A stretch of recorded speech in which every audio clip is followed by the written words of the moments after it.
हम इस समय लखीमपुर में हैं और लखीमपुर के एक ऐसे मुद्दे पर आज हम आपसे बात करेंगे जो आपको सोचने पर मजबूर कर देगा।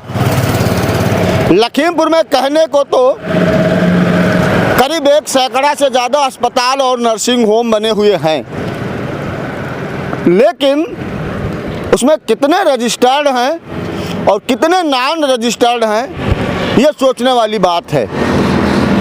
अगर आप लखीमपुर में शहर से रामापुर रोड पर चलें तो कचहरी निकलने के बाद 7 से 8 मकान छोड़ दें तो आपको या तो पैथोलॉजी मिलेगी और 7-8 मकान छोड़ दें तो आसपास में कहीं ना कहीं अस्पताल मिल जाएगा।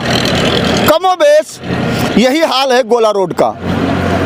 अगर हम बात रोडवेज बस स्टैंड से खीरी रोड की करें तो इस रोड पर तो पूरी मंडी है। हर 4-5 मकान के बाद एक पैथोलॉजी, हर 5-7 मकान के बाद एक अस्पताल।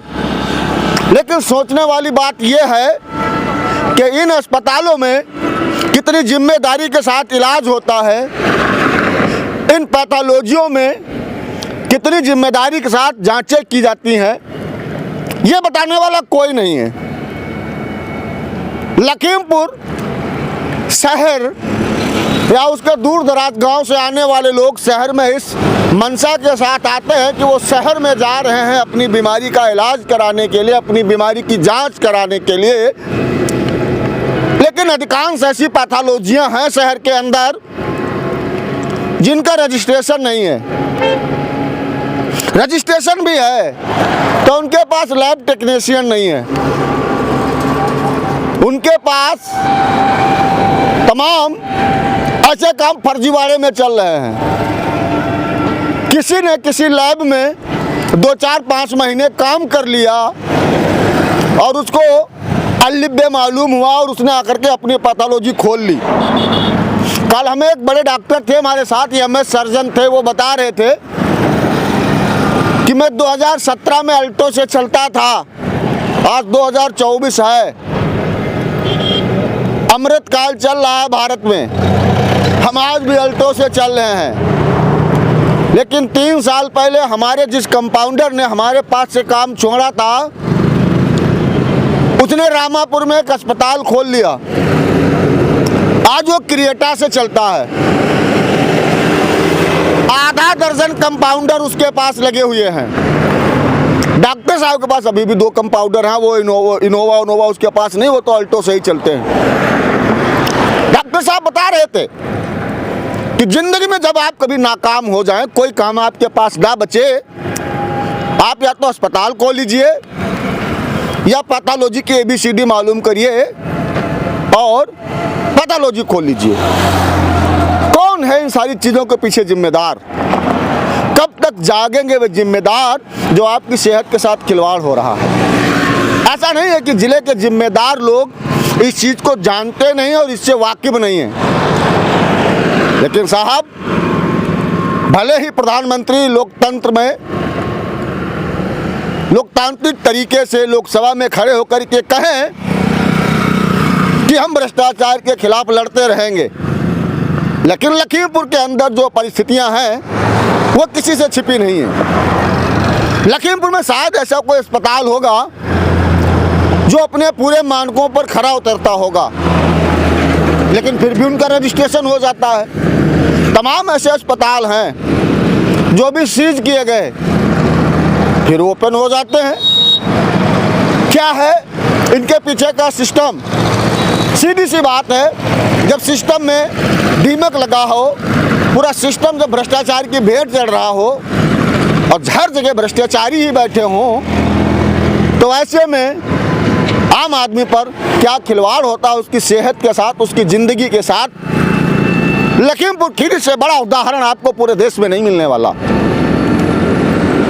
कहीं कहीं तो ऐसा भी होता है कि किसी महिला को एक बच्चा हुआ, उसके बाद डॉक्टर उसकी बच्चेदानी निकाल देते हैं। समझ में नहीं आता है कि क्या परिस्थितियां आ गई हैं। तमाम ऐसे अस्पताल हैं जहां पे उनका डायग्राम ही नहीं है, जहाँ पे उनके पास कोई नोटिस बोर्ड नहीं है, कोई चस्पा ऐसा नहीं लगा है कि जहाँ पर ये बताया जा सके कि इस अस्पताल में कौन वो डॉक्टर हैं जो आपको देखेंगे।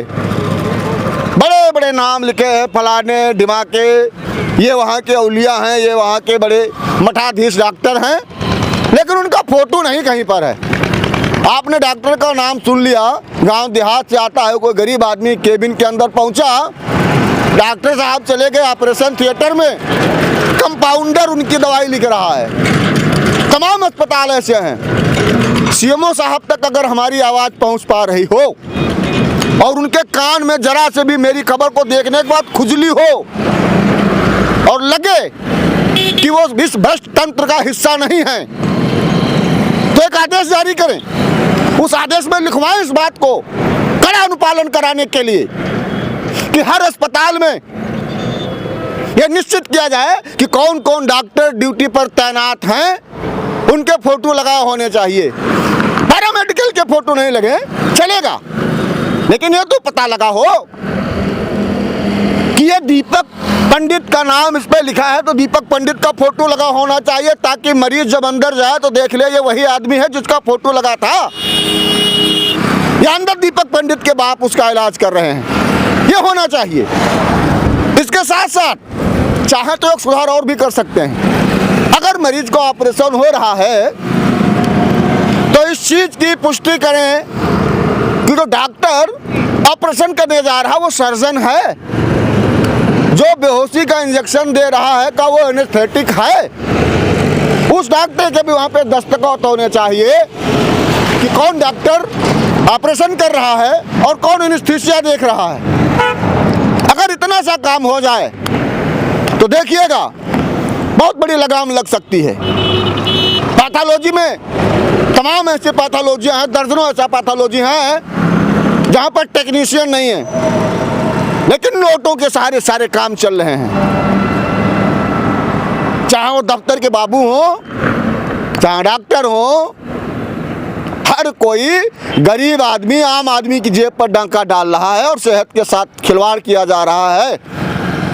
हम कोशिश करते हैं कि इन पर प्रहार करें अपनी खबरों के माध्यम से, और आप चाहते हैं कि अगर इसमें संशोधन हो तो इस खबर को आगे भेजिए, इस खबर को शेयर करिए और कमेंट में हमें बताइए कि क्या जिस मुद्दे पर मैं बात कर रहा हूं, इस मुद्दे पर आप हमारे साथ कितना खड़े हैं, और लगे कि यह मुद्दा सही है तो भेजिए इसको उत्तर प्रदेश के डिप्टी सीएम और स्वास्थ्य मंत्री ब्रजेश पाठक तक। ले इसका संज्ञान किस अमृत काल में लोगों को किस तरह से लूटा जा रहा है। क्या यही देश के प्रधानमंत्री और उत्तर प्रदेश के मुख्यमंत्री और स्वयं स्वास्थ्य मंत्री ब्रजेश पाठक जो हैं उनकी मंशा है? नहीं, उनकी मंशा है कि अंत में खड़े हुए व्यक्ति का उदय हो। उनका सपना है कि पंडित दीनदयाल का जो सपना था उसको साकार किया जाए, लेकिन ये भ्रष्ट तंत्र उसको लूट रहा है। तो अगर आपको लगता है कि मैं मुद्दे की बात कर रहा हूं तो अभी हमारे पेज को फॉलो करें, हमारे चैनल को सब्सक्राइब करें और शेयर करिए इसको। हमारा नाम है दीपक पंडित और कैमरे पे हमारे साथ हैं सरताज अंसारी। आज ही पधारिए सौभाग्य ज्वेल्स, क्योंकि सौभाग्य देता है आपके पुराने सोने की सबसे बेहतरीन वैल्यू।